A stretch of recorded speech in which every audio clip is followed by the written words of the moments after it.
खुद पर अगर विश्वास है तो तू मंजिल अपनी पाएगा।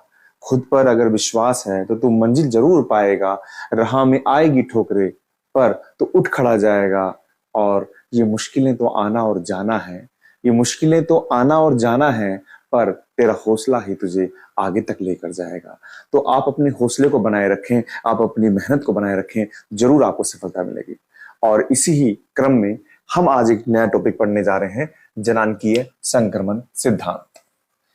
क्या है सिद्धांत, इसको समझिए आप। मैंने आपको कहा है कि मैं शब्दों की व्याख्या करूंगा। जनानकीय का मतलब होता है किसी भी जनसंख्या की विशेषता, जनसंख्या की विशेषता। अब जनसंख्या की विशेषता क्या है?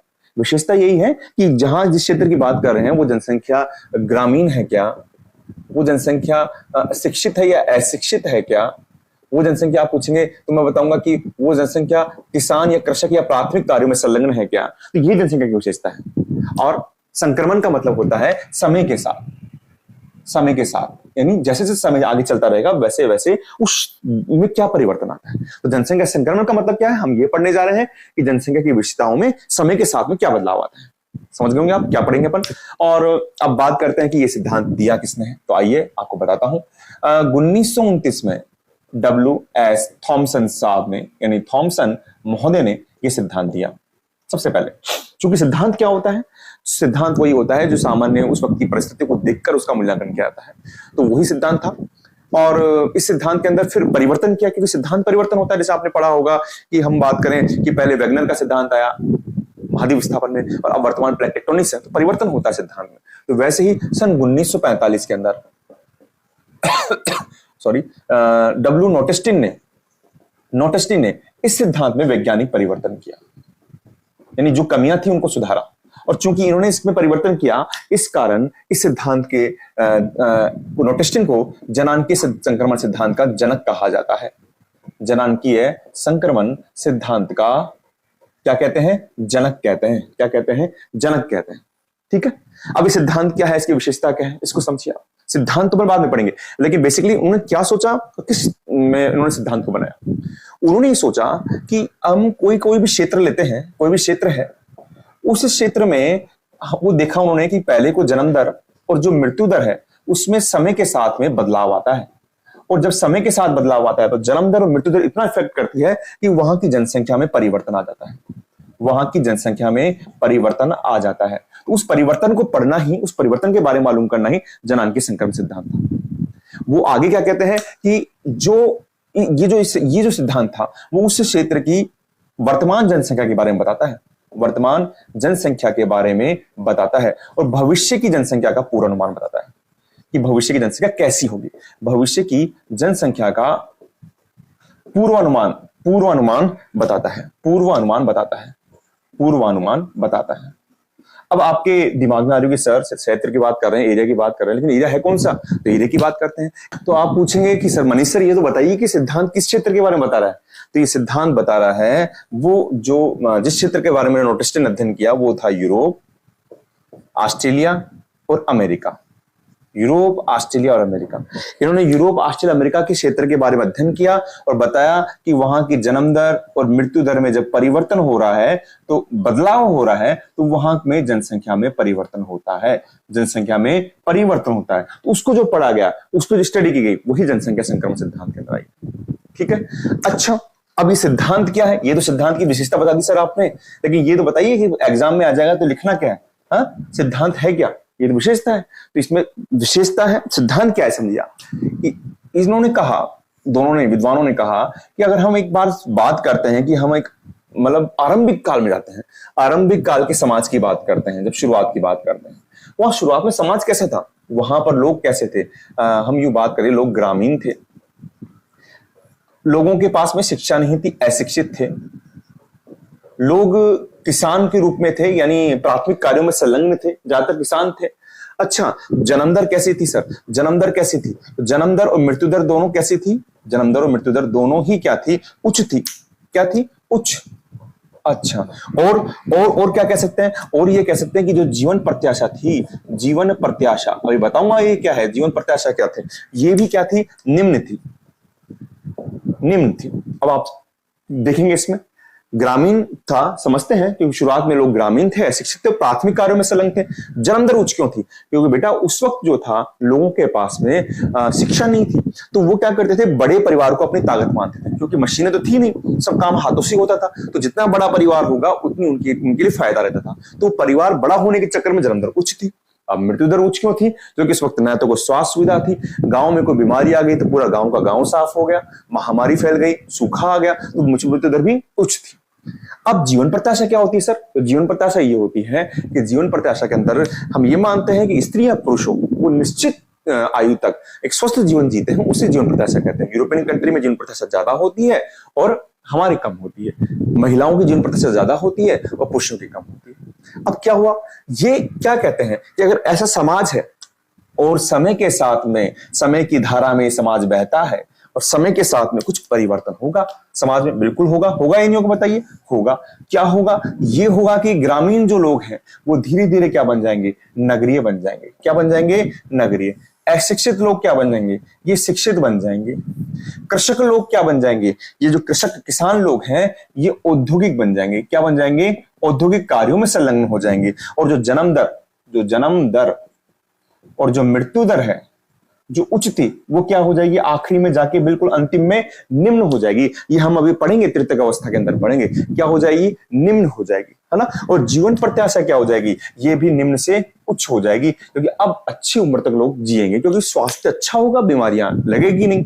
तो परिभाषा क्या बनी सर? परिभाषा ये बनी कि यदि कोई समाज ग्रामीण समय के परिवर्तन के साथ, समय के साथ बदलाव के साथ में ग्रामीण से नगरीय, अशिक्षित से शिक्षित, कृषक से औद्योगिक, और जहां जन्म दर मृत्यु दर उच्च से निम्न हो जाती है, तो ये जो जनसंख्या में परिवर्तन होता है वह जनांकीय संक्रमण अवस्था कहलाता है। और सिद्धांत को जनांकीय संक्रमण सिद्धांत कहते हैं। ठीक है। अच्छा, इसमें और भी हो सकता है। यहां पर तकनीक जो होती है वो निम्न थी, लेकिन यहां पर तकनीक क्या हो जाएगी? अब उच्च हो जाएगी। तो वापस मैं रिपीट करता हूं कि सिद्धांत क्या है। कि सिद्धांत, इसमें यह कहा गया है कि कोई समाज समय के साथ, समय के बदलाव के साथ ग्रामीण से नगरीय, अशिक्षित से शिक्षित, कृषक से औद्योगिक और हो जाता है, तथा वहां पर जन्म दर और मृत्यु दर उच्च से निम्न हो जाती है। तो ये जनसंख्या में जो परिवर्तन होता है उसे जनांकीय संक्रमण अवस्था, और सिद्धांत को जनांकीय संक्रमण सिद्धांत कहते हैं। जनांकीय संक्रमण अवस्था। अच्छा, अब देखो, नोटिस ने महोदय ने एक बात कही कि जनांकीय संक्रमण अवस्था उन्होंने बताया कि 3 होती है। कितनी होती है भैया? 3 होती है। कितनी होती है? 3 होती है, जो हम अभी आगे पढ़ेंगे 3 होती है। लेकिन एक महोदय और आते हैं, ब्लेकर महोदय, पी ब्लेकर। उन्होंने बताया कि जनांकीय संक्रमण सिद्धांत की 5 अवस्थाएं होती है। तो आपने देखा नोटिस्टिन महोदय ने 3 अवस्था बताई है, और 3 अवस्था आपके एनसीईआरटी में। लेकिन एक महोदय और हैं, उन्होंने पी ब्लेकर उन्होंने 5 अवस्था बताई है। क्यों जानना है हमको? वो 5 अवस्था 3 अवस्थाओं में से, अब आगे जब 3 अवस्था पढ़ेंगे उनमें से द्वितीय जो अवस्था है उसके ही 2 पार्ट उन्होंने करके उसको 5 अवस्था किया है। देखो, पहली अवस्था इन्होंने क्या बताया कि जन्म दर और मृत्यु दर दोनों ही क्या है? इस वक्त उच्च है। दोनों ही क्या है? उच्च है। और इसको स्थिर जनसंख्या कहा, यहां पर स्थिर जनसंख्या की अवस्था कहा ब्लेकर महोदय ने। दूसरी में उन्होंने बताया कि जब जन्म दर तो क्या है, क्योंकि शिक्षा का विकास हो रहा है, शिक्षा का विकास नहीं हो रहा, पहले लोग स्वास्थ्य पे खर्च कर रहे हैं, तो शिक्षा पे तो खर्च करेंगे नहीं, तो जन्म दर तो अभी भी उच्च है। लेकिन स्वास्थ्य में सुधार होने के कारण मृत्यु दर में क्या आने लग गई है? गिरावट आने लग गई है। और ये अवस्था है जनसंख्या विस्फोट की अवस्था। ये कौन सी है? जनसंख्या विस्फोट की अवस्था। तीसरा, इन्होंने बताया कि अब जन्म दर में भी क्या हो रही है? कमी हो रही है, क्योंकि यहां पर तो शिक्षा में खर्च नहीं था, स्वास्थ्य में खर्च, तो मृत्यु दर में गिरावट आई। लेकिन अब क्या होगा? शिक्षा में भी खर्च होगा, इसलिए जन्म दर भी क्या हुई? अब जन्म दर भी क्या हुई? उसमें भी कमी आई है ना। और मृत्यु दर में क्या हुई है? वो न्यून हुई है। मृत्यु दर क्या हुई है? न्यून हुई है और कम हुई है। और ये जो जनसंख्या है, ये वाली जो अवस्था है, इसको बोलते हैं अपन कमी, यानी इसमें क्या हुई है? कमी हुई है जनसंख्या में। जनसंख्या में क्या हुई है? कमी हुई है जनसंख्या, है ना। अब चौथी के अंदर उन्होंने बताया कि जन्म दर और मृत्यु दर दोनों ही न्यून हो गई है। जन्म दर और मृत्यु दर दोनों ही क्या हो गई है? न्यून हो गई है। और इसको बताया उन्होंने कि यहां पर जनसंख्या क्या हो गई है? गिर रही है, यानी गिरती दर से जनसंख्या, यहां पर जनसंख्या गिर रही है ना, जन्म दर और मृत्यु दर दोनों न्यून हो गई है। भारत लगभग अभी इस अवस्था में चल रहा है। भारत लगभग इस अवस्था में चल रहा है इस वक्त, यहाँ पर चौथी अवस्था के अंदर मान लीजिए, वो भारत अभी वर्तमान में तीसरी अवस्था में चल रहा है, क्योंकि भारत में क्या जन्म दर में तो कमी आई है और मृत्यु दर न्यून हो गई है ना। और वैसे अगर हम इसके हिसाब से बात करें नोटिस्टिन में, तो भारत दूसरी अवस्था में है और दूसरी अवस्था के अंतिम चरण में है। अब आपको अगले उसमें समझ में आ जाएगा। पांचवी में उन्होंने क्या कहा कि जन्म दर और मृत्यु दर दोनों ही बराबर हो गए, और यहां पर ऋणात्मक जनसंख्या है। ऋणात्मक जनसंख्या यानी जनसंख्या में कमी आई है। यहां तो जनसंख्या गिर रही है, यानी बढ़ तो रही है लेकिन घटती दर से बढ़ रही है। यहां पर क्या है, घटती दर से जनसंख्या बढ़ रही है, घटती दर से जनसंख्या वृद्धि हो रही है। यहां पर जनसंख्या में कमी आने लग गई है ना, लेकिन ये ऋणात्मक जनसंख्या कहलाती है। और ये किसने कहा, ऋणात्मक जनसंख्या किसने कहा, ये क्लार्क महोदय ने कहा, क्लार्क महोदय ने। तो ये 12th के हिसाब से टॉपिक नहीं है, ये आगे आप पढ़े तब टॉपिक है। ब्लेकर महोदय ने कहा 5 बताई है। तो आपने अभी हमने पढ़ा जनसंख्या नियंत्रण सिद्धांत क्या है, आप समझ गए होंगे। थॉमसन ने दिया, नोटिस्टिन इसके जनक है। इन्होंने बताया कि कोई भी क्षेत्र होता है, वहां की ग्रामीण जनसंख्या समय के बदलाव के साथ नगरीय, अशिक्षित, शिक्षित। देखो मैंने आपको बार बार कहा है कि शब्द आपके होने चाहिए, भाव मेरे होने चाहिए, शब्द आपके होने चाहिए। अगर आप रटेंगे तो आप लिख नहीं पाएंगे। यानी किसी क्षेत्र की जनसंख्या ग्रामीण से नगरीय, अशिक्षित से शिक्षित, कृषक से औद्योगिक हो जाती है और वहां पर जन्म दर मृत्यु दर उच्च से निम्न हो जाती है, तो जनसंख्या का यह परिवर्तन जनांकीय संक्रमण अवस्था के सिद्धांत कहलाता है।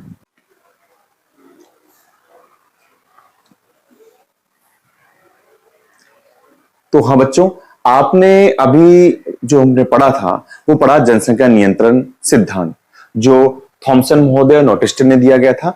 नोटिस्टिन ने 1945 में दिया, इसलिए इनको वैज्ञानिक परिवर्तन किया था, इसलिए इन्हें जनांकीय संक्रमण सिद्धांत का जनक कहते हैं। ये पूरा मैंने बना रखा है आपको। मैंने इसको इसलिए बनाया है कि आपको एक अच्छे ढंग से पूरे समझ में आ जाए। ये सिद्धांत में 3 अवस्था बताई गई थी। अब देखिए, इसको पूरा करने से पहले कुछ चर्चा करना चाहूंगा मैं आपसे कि आपको मैंने बताया था कि दोनों जो महोदय हैं, चाहे थॉमसन चाहे नोटिस्टिन हो, इन्होंने बताया कि कोई भी समाज जो होता है वो प्रारंभिक अवस्था में कैसा था और वो अब वर्तमान में कैसा है। मैंने बताया था इसमें वर्तमान किसी क्षेत्र की वर्तमान जनसंख्या का और भविष्य की जो जनसंख्या होती है उसका पूर्वानुमान किया जाता है। अच्छा, मैंने आपसे एक बात और की थी, मैंने आपको बताया था कि इन्होंने बताया कि प्रारंभिक अवस्था में। आप मुझे बताइए प्रारंभिक अवस्था में होगा क्या। प्रारंभिक अवस्था में जो लोग होंगे वो ग्रामीण होंगे, अशिक्षित होंगे, तकनीक उनके पास में कम होगी, बिल्कुल बात है। और जब वो ग्रामीण होंगे, अशिक्षित होंगे, तो उनके पास में यही सोच होगी कि जितना बड़ा परिवार होगा, जितना कि वो किसान होंगे, जितना बड़ा परिवार होगा उतनी ही उनके लिए क्या लाभदायक स्थिति होगी। शिक्षा होगी नहीं तो छोटा परिवार का महत्व जानते नहीं होंगे। तो शुरुआत के अंदर हम क्या समझते हैं, शुरुआत में हम यही माने कि शुरुआत की जो अवस्था होगी वहां जन्म दर उच्च होगी, मानते हैं आप। अब मृत्यु दर पे आता हूं मैं। मृत्यु दर वहां पर कैसे होगी। मृत्यु दर के अंदर हम कह सकते हैं कि जब वहां पर उस वक्त न तो कोई स्वास्थ्य सुविधा है न और कोई सुविधा है, तो उस वक्त तो कोई महामारी आ गई, कोई बीमारी आ गई, अकाल सूखा है, कुछ भी युद्ध हो रहे हैं, तो उस वक्त क्या होगा, जनसंख्या में गिरावट आएगी। तो यानी जन्म दर के साथ मृत्यु दर भी क्या होगी, उच्च होगी। ठीक है, तो हम प्रथम अवस्था में चल रहे हैं। आपके सामने देखिए, आपको जैसे पैमाना होता है, ये 0 है, ये x है, ये y है। हम नीचे x पे ले रहे समय यूं आगे बढ़ रहा है, समझ रहे हैं आप, समय आगे बढ़ रहा है। 3 अवस्था की बात कर रहे हैं नोटिस्टिन की, समझ लीजिए। ये आपका जो y अक्ष है, इसमें अशोधित जन्म दर और मृत्यु दर बढ़ रही है, जैसे यहां 15 है या 35 है, ऐसे। अब मैं शुरुआत की बात करता हूं। शुरुआत में जो ब्लैक लाइन से आपको दिख रहा है, ये आपकी जन्म दर है, और ये आपको जो थोड़ी जिगजैग लाइन से दिख रही है रेड पेन में, ये मृत्यु दर। और आप देख रहे हैं दोनों ही उच्च है, 35 है, 35 प्रति 1000 पे निकलती है। आपको जन्म दर और मृत्यु दर बताया भी था मैंने आपको। तो ये दोनों ही उच्च है। आप इस टॉपिक को गंभीरता से समझना, आपको बहुत अच्छी तरह से समझ में आएगा। ये आपके किसी भी एग्जाम के लिए मतलब ये मानिए बहुत अच्छा आपके लिए टॉपिक रहेगा और अच्छे क्वेश्चन आप इसमें कर सकते हैं। दोनों ही उच्च है। अब चूंकि दोनों उच्च से कारण बता चुका हूं, जन्म दर उच्च है क्योंकि स्वास्थ्य सुविधा शिक्षा नहीं है, बड़ा परिवार उनको अच्छा लगता है, बड़े परिवार उनको अपनी ताकत मानते हैं बड़े परिवार को, इसलिए। और मृत्यु दर क्यों, क्योंकि स्वास्थ्य सुविधा नहीं है। अच्छा, तो अब आप देखिए इस अवस्था को क्या कहेंगे हम, प्रथम अवस्था कहेंगे। चूंकि आधुनिक काल से पहले की अवस्था है, इसलिए पूर्व आधुनिक अवस्था भी कहा जा रहा है। क्या कहा जा रहा है, पूर्व आधुनिक अवस्था। और चूंकि यहां पर जनसंख्या स्थायी है, उच्च स्थायी अवस्था यानी स्थिर है, जन्म दर भी उच्च है और मृत्यु दर भी उच्च है, इसलिए इसको उच्च स्थायी अवस्था भी कहते हैं। 3 नाम दिए गए हैं प्रथम अवस्था तो पता ही है, पूर्व आधुनिक अवस्था और उच्च स्थायी अवस्था। अब हम नीचे आते हैं, जन्म दर उच्च और मृत्यु दर उच्च। अब जब जन्म दर उच्च होगी, मृत्यु दर उच्च होगी, तो बताइए जनसंख्या कैसी होगी। आपके किसी गांव के अंदर 5,000 जनसंख्या है और कुछ दरमियान 10 साल के अंदर 500 लोगों की जन्म हुआ है और 490 का ही इतना ही क्या हो मृत्यु हुई है। तो बताइए जनसंख्या बढ़ी क्या? नहीं, जनसंख्या स्थिर हो गई, इसलिए इसको स्थिर जनसंख्या की स्थिति भी कहते हैं। अतः जनसंख्या स्थिर जनसंख्या वृद्धि होगी।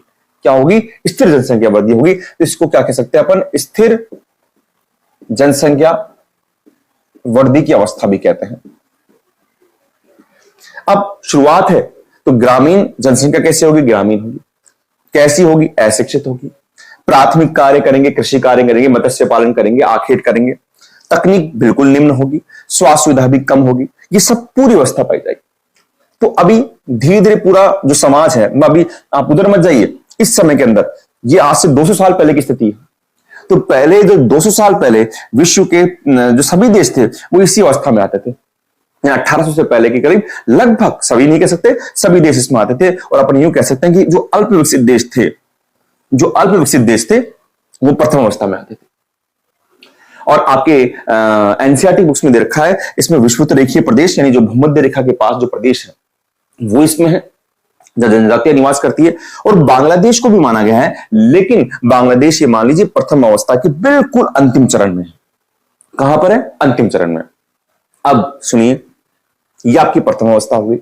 अब धीरे धीरे समय बढ़ रहा है, और जब समय बढ़ता है आपके पास में तकनीक आती है, आपके पास में सुविधाएं आती है, पैसा आता है।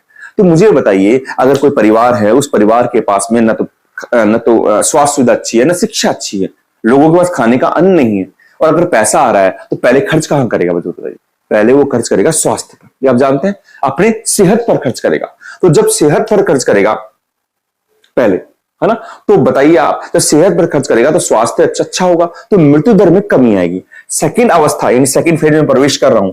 आपकी जन्म दर अभी भी उच्च है, लेकिन मृत्यु दर में गिरावट आनी शुरू हो गई है। क्यों हो गई है? क्योंकि द्वितीय अवस्था के अंदर जो वहां का समाज था, उन्होंने अपने स्वास्थ्य पर ध्यान देना शुरू कर दिया। अपनी अर्थव्यवस्था का एक बड़ा भाग उन्होंने अपने परिवार के पालन पोषण पर, अच्छे खान पान पर खर्च किया। तो लोगों की बीमारियों से मृत्यु होना कम हो गई, हाँ, लोगों के स्वास्थ्य अच्छा होने लग गया। तो यहां पर आपका मृत्यु दर में गिरावट आई है, लेकिन जन्म दर आपकी आगे चल रही है। अब मैंने द्वितीय अवस्था में 3 फेज बताया आपको। देखो, द्वितीय अवस्था अगर बात करें अपन A, B, C, ये देखिए आप। अब यहां तक तो आप देखेंगे जन्म दर तो उच्च है, लेकिन मृत्यु दर में गिरावट आ रही है। लेकिन इस वाले फेज में जन्म दर में भी गिरावट आनी शुरू हो गई है। क्यों?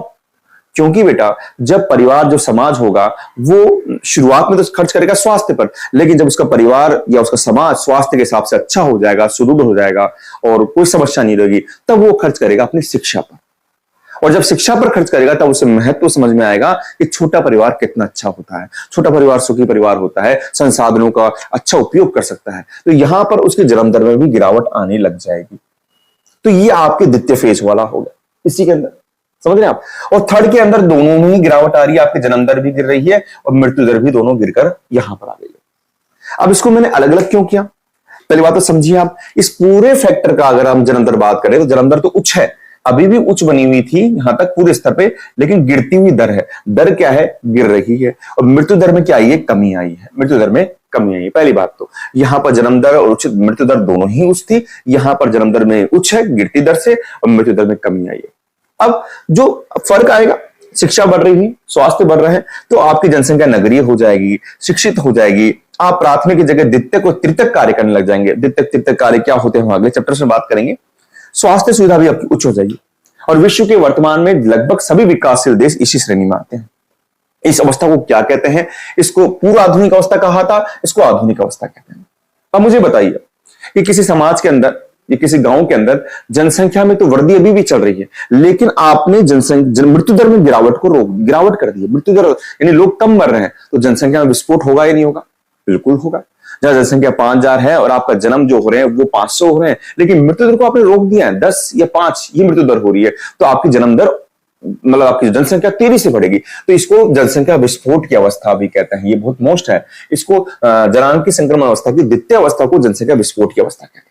लेकिन ये भी समझिए कि जनसंख्या विस्फोट की अवस्था के आप जब तीसरे इस लास्ट में आ जाएंगे फेज में, तो यहां पर गिरावट आ रही है। उसी हिसाब से देखिए आप, इस पहले वाले यानी शुरुआत में सारे इस्लामिक देश और अफ्रीकी देश इसमें आएंगे, द्वितीय अवस्था के प्रथम चरण में आएंगे। इसको चरण कह सकते हैं, चरण ए, चरण बी और चरण सी। चरण बी के अंदर आपके श्रीलंका आएगा, पेरू आएगा और चिली आएगा। पेरू चिली दोनों दक्षिण अमेरिका के देश हैं। अभी एक बार नक्शे में एक बार बात करेंगे, कभी चर्चा करेंगे, वैसे आपको पता होगा श्रीलंका, पेरू और चिली। तीसरी के अंदर आपको पता है भारत के अंदर जनसंख्या वृद्धि जो थी वो सन 2001 से लेकर 11 में 17.64% की वृद्धि रहेगी, 10 की वृद्धि दर। उससे पहले 21 थी। तो यानी हमारी जनसंख्या तो बढ़ रही है, नो डाउट जनसंख्या तो बढ़ रही है, लेकिन अब दर क्या हो रही है, घट रही है। तो हम कहां आ गए, अंतिम चरण में आ गए। भारत भी अंतिम चरण में है, चीन भी अंतिम चरण में है, ब्राजील भी है और मैक्सिको भी। पुनः आपको बता देता हूं, सेकंड चरण, यहां से चित्र भी आपको बिल्कुल रटना नहीं है, आपको समझना है लाइन चल रही है, आपको लगना है कि भाई अभी पैसा खर्च किस पे होगा, स्वास्थ्य पे होगा, तो आपने इसको कम कर दिया, इसको यूं का यूं चलने दिया। फिर देखा कि अब पैसा स्वास्थ्य के साथ शिक्षा पर भी होगा, तो आपने इसको भी गिराने लग गए और दोनों यहां पर मिला दिया। ये प्रथम फेज हो गया, जहां पर दोनों एक उच्च है, थोड़ी कम हो रही है, ये थोड़ी गिरती रही है, और यहां पर दोनों ही में थोड़ी सी कमी आ गई है। इस अवस्था को आधुनिक अवस्था, जनसंख्या विस्फोट की अवस्था कहते हैं। अब तीसरे चरण प्रवेश करते हैं। तीसरा चरण ऐसा चरण है जो वर्तमान में हम ये कह सकते हैं कि पश्चिमीकरण देशों की एक पहचान है, जहां पर जनसंख्या बिल्कुल कम हो गई है और इन देशों की समस्या भी है। आज आप वर्तमान में कहेंगे कि भारत है, चीन है, ब्राजील है, मैक्सिको, यहां पर युवा जनसंख्या सबसे ज्यादा है और आने वाले 30-40 साल ऐसे हैं जहां पर भारत प्रगति कर सकता है। लेकिन जो पश्चिमी देश हैं, जो यूरोपियन कंट्री है, वहां पर वृद्धों की संख्या ज्यादा हो रही है, क्योंकि उन्होंने अपने विकास की अवस्था को प्राप्त कर लिया है। वहां पर जब जनसंख्या नहीं बढ़ रही है, तो जो युवा वर्ग हैं वो वृद्ध हो चुके हैं। तो यहां पर अब जन्म दर और मृत्यु दर दोनों ही निम्न हो गई है, और इसे हम क्या कहेंगे, इसे हम औद्योगिक अवस्था कह सकते हैं। आधुनिक अवस्था थी, औद्योगिक अवस्था होती है। ये सबसे बड़ी बात, ये ऋणात्मक अवस्था है। ऋणात्मक अवस्था क्यों?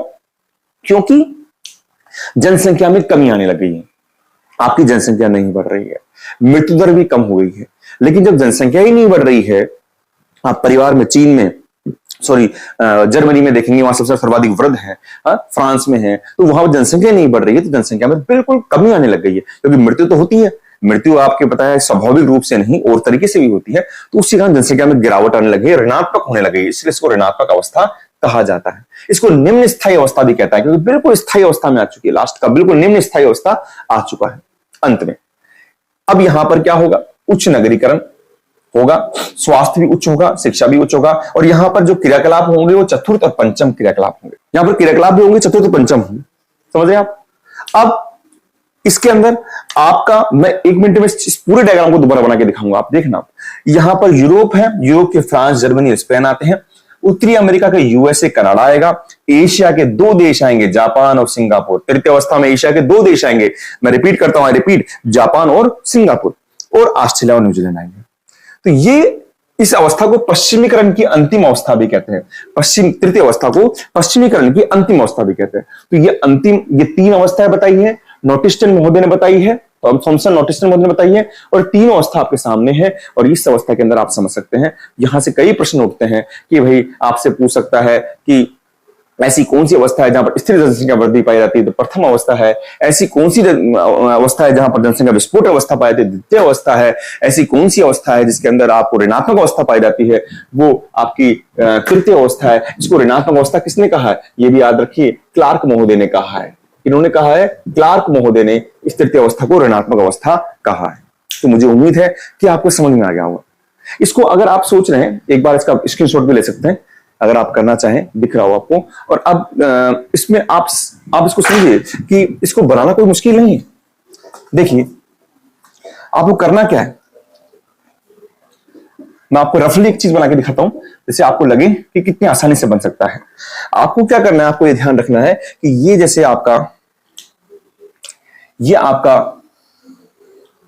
ओ है, ये आपका एक्स है, ये वाई है। आपने बना दिया पहले पहला चरण, फिर ये बना दिया दूसरा चरण, फिर बना दिया आपने तीसरा चरण, क्योंकि ये 12th के एग्जाम में आएगा। प्रथम चरण में आपने पहले यहां से नीचे देश का खासा खींच दिया, ये देश है पूरे सारे तीनों। यहां से आपने बता दिया कि ये समय चल रहा है, यहां से बता दिया आपने यहां पर जन्म दर और मृत्यु दर चल रही है आपकी, ठीक है। अब यहां से आप प्रथम अवस्था में आएंगे, आपने देखा कि यहां से जन्म दर दोनों आपने यूं ले ली, फिर यहां से आपने जन्म दर थोड़ी सी आगे बढ़ाई, इसको थोड़ा सा, इसको यहीं से आपने कम करने लगे, फिर इसको भी गिरावट कर दी, सॉरी, और ये आपकी गिरावट हो ही रही है, और फिर ये यहां आके इसको मिला दिया, ये आपकी मिल गई। तो आपकी एक फेज ये तैयार हो गया और एक फेज आपका ये तैयार हो गया। अब ये अवस्था, ये पूरा आधुनिक अवस्था हो गई, प्रथम अवस्था हो गई, जनसंख्या स्थिर अवस्था हो गई, जो भी चीजें लिखी वो सारी इसमें आ गई। यहां पर ये अवस्था थी, यहां पर अफ्रीकन देश और अब इस्लामिक देश आ गए, यहां पर आपके श्रीलंका आ गया, चिली आ गया, मैक्सिको, सॉरी, पेरू आ गया, यहां तृतीय अवस्था के अंदर आपका भारत आ गया यहाँ पे, ठीक है। फिर अगली अवस्था के अंदर ये दोनों यहां पर मिल जाएंगे, दोनों हो जाएगी, दोनों निम्न हो जाएगी, और ये ऋणात्मक अवस्था है, इसमें आपकी जो कंट्री है पूरी आ जाएगी। तो बनाना कोई मुश्किल नहीं है, आप आराम से इस डायग्राम को बना सकते हैं। तो मुझे उम्मीद है कि आपको ये समझ में आ गया होगा कि ये जनसंख्या जो जनसंख्या संक्रमण सिद्धांत है, आपका जनांकीय संक्रमण सिद्धांत है, वो बिल्कुल आसान है। आपको केवल ये ध्यान रखना है कि आपको अपने पूर्व जो आपके देश हैं या अपने जो पूर्व काल है उसको याद सोचते चलना है कि पहले जनसंख्या में जन्म दर मृत्यु दर के क्या क्या कैसे कैसे परिवर्तन आए हैं। आप सोचते हुए करेंगे, अपने आप को रिलेट करेंगे उससे, तो समझ में आएगा। रटना इसको नहीं है, बिल्कुल आसान से समझना है। और इसका जो पूरा एक इसका जो पीडीएफ है वो आपको डिस्क्रिप्शन बॉक्स में मिल जाएगी और आपको ऐप पर भी मिल जाएगी। ठीक है बेटा, थैंक यू। हेलो बच्चों, कैसे हैं आप? आज मैं आपके लिए एक नया सिद्धांत लेकर आया हूं ज्योग्राफी के अंदर, जनसंख्या नियंत्रण सिद्धांत। अब सिद्धांत क्या है, इसको हम थोड़े पुराने समय में चलेंगे, जब मनुष्य और प्रकृति विकास की होड़ में थी, तो किस प्रकार प्रकृति ने मनुष्य को नियंत्रित किया, किस प्रकार मनुष्य की जनसंख्या को नियंत्रित किया। जब मनुष्य, आपको मैंने विचारधारा बताई थी, नियतिवाद संभववाद, तो वहां पर ये चलती है कि जब मनुष्य अपने विकास की दौड़ में प्रकृति को नष्ट करने लगता है तो प्रकृति पुनः संतुलन स्थापित करती है। उस संतुलन की बात की गई है। तो ये सिद्धांत जो दिया गया है वो 1798 में मोल्थस महोदय ने दिया। किसने दिया? मोल्थस महोदय ने दिया। ये मोल्थस महोदय कहां के थे? ये ब्रिटेन के थे और ये अर्थशास्त्री थे, भूगोल शास्त्री नहीं थे, भूगोलवेत्ता नहीं थे, अर्थशास्त्री थे। ये सिद्धांत इन्होंने कहां दिया? ये सिद्धांत मैं एक एक पॉइंट समझाना चाहूंगा आपको। ये सिद्धांत इन्होंने अपनी पुस्तक, एक निबंध था, principle of population, principle of population एक निबंध था, उसमें इस सिद्धांत की व्याख्या की, सर्वप्रथम इस सिद्धांत की व्याख्या की प्रिंसिपल ऑफ पॉपुलेशन में सन 1798 के अंदर। सिद्धांत क्या कहता है? इन्होंने इसमें दो फैक्टर्स को लिया सिद्धांत में, उस वक्त के परिस्थिति के हिसाब से। एक तो इन्होंने लिया संसाधन और एक लिया इन्होंने जनसंख्या। संसाधन और जनसंख्या क्या कहा इन्होंने?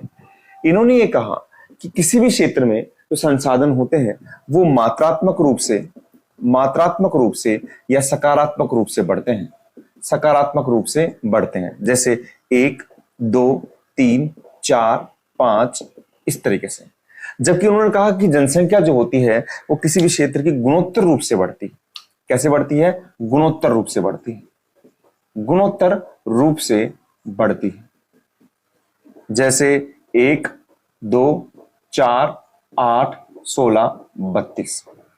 अब उन्होंने कहा कि जैसे मूल्यांकन किया, उन्होंने देखा कि कुछ वर्षों में तो दोनों बराबर रहेंगे। हाँ, एक बात बताना भूल गया मैं आपको कि संसाधन के रूप में इन्होंने किसको लिया? जिम्मरमैन ने तो ये कहा है कि संसाधन क्या होते हैं, प्रत्येक वस्तु जो मनुष्य के उपयोग में आती है संसाधन होते हैं, लेकिन उन्होंने संसाधन के रूप में लिया खाद्यान्न को, रोटी को, यानी अन्न को, खाद्यान्न को लिया उन्होंने।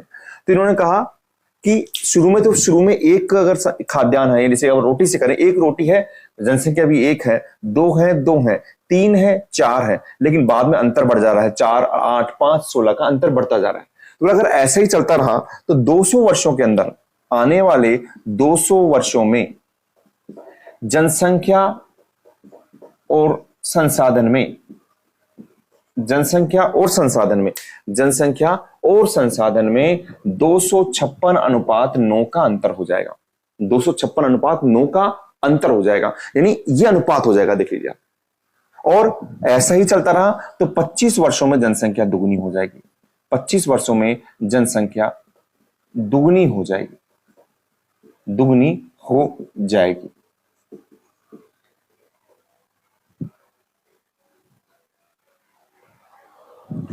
तो ये अंतर देखिए आप, इन्होंने इसकी 3 अवस्थाएं बताई, मैं आपको 3 अवस्थाएं बताना चाहूंगा। इन्होंने कहा कि ये 3 अवस्थाओं में होगा माल्थस महोदय ने। पहली इन्होंने अवस्था बताते हैं, पहली अवस्था इनकी है कि शुरू में तो क्या होगा कि संसाधन जो होंगे वो जनसंख्या से ज्यादा होंगे। कोई दिक्कत नहीं, संसाधन जनसंख्या ज्यादा है, कोई दिक्कत नहीं, तो बहुत अच्छी बात है। दूसरी अवस्था ये होगी, वहां पर जनसंख्या का बसाव होना चाहिए।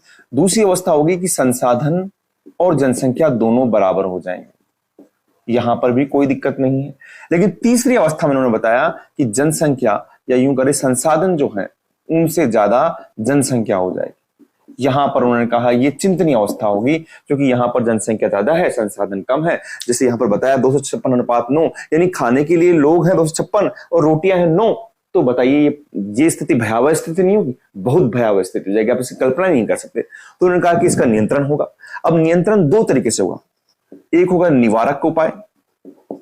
ये निवारक उपाय कौन करेगा? ये उन्होंने बताया ये मनुष्य करेगा। ये कौन करेगा? ये निवारक उपाय उन्होंने कहा मनुष्य करेगा। क्या होगा निवारक उपाय? देरी से विवाह। देरी से विवाह उन्होंने इसमें बताया। देरी से विवाह के बाद में इन्होंने बताया आत्म संयम, ब्रह्मचर्य, यानी इन्होंने इसकी व्याख्या करी। लेकिन उन्होंने कहा कि अगर ऐसा भी हो सकता है कि इनसे स्थिति कंट्रोल नहीं हो, जनसंख्या नहीं रुके, तो फिर प्रकृति निवारक, प्रकृति करेगी इसके अंदर। फिर क्या करेगी? प्रकृति उपाय करेगी, और उसको उन्होंने कहा सकारात्मक उपाय। सकारात्मक उपाय, और सकारात्मक उपाय कौन करेगी? प्रकृति करेगी। और प्रकृति क्या करेगी? महामारी के द्वारा। कौन करती है सकारात्मक उपाय? प्रकृति करती है।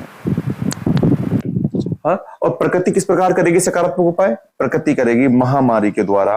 कोई महामारी फैल गई हो, सूखा है, बाढ़ है, या कोई युद्ध के द्वारा, ये इसको रोकती है।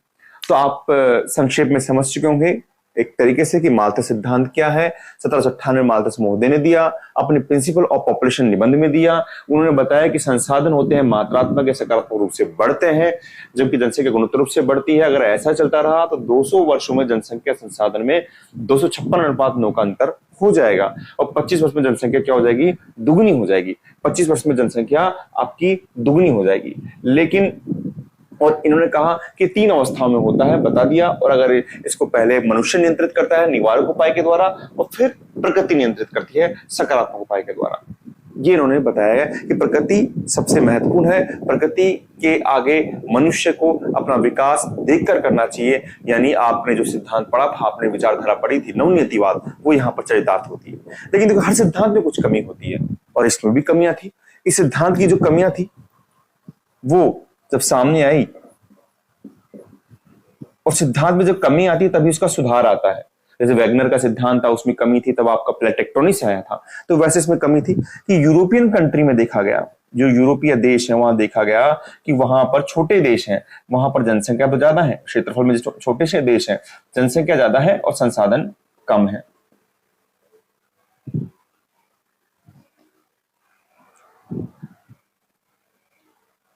तो वहां पर बताया कि अब यह सिद्धांत लागू होना चाहिए था, निवारक उपाय, सकारात्मक उपाय, लेकिन ऐसा नहीं हुआ। यूरोपियन कंट्री जो विकसित देश हैं, वहां पर फ्रांस है, स्पेन है, जर्मनी है, उन्होंने क्या किया? आयात कर लिया। संसाधन का मतलब यहां पर खाद्यान्न से है, इन्होंने इनको आयात किया, और या फिर इन्होंने तकनीक के द्वारा उसका निर्माण कर लिया। तो यानी यहां पर यह सिद्धांत फेल हो गया, सिद्धांत यहां पर फेल हो गया। ठीक है।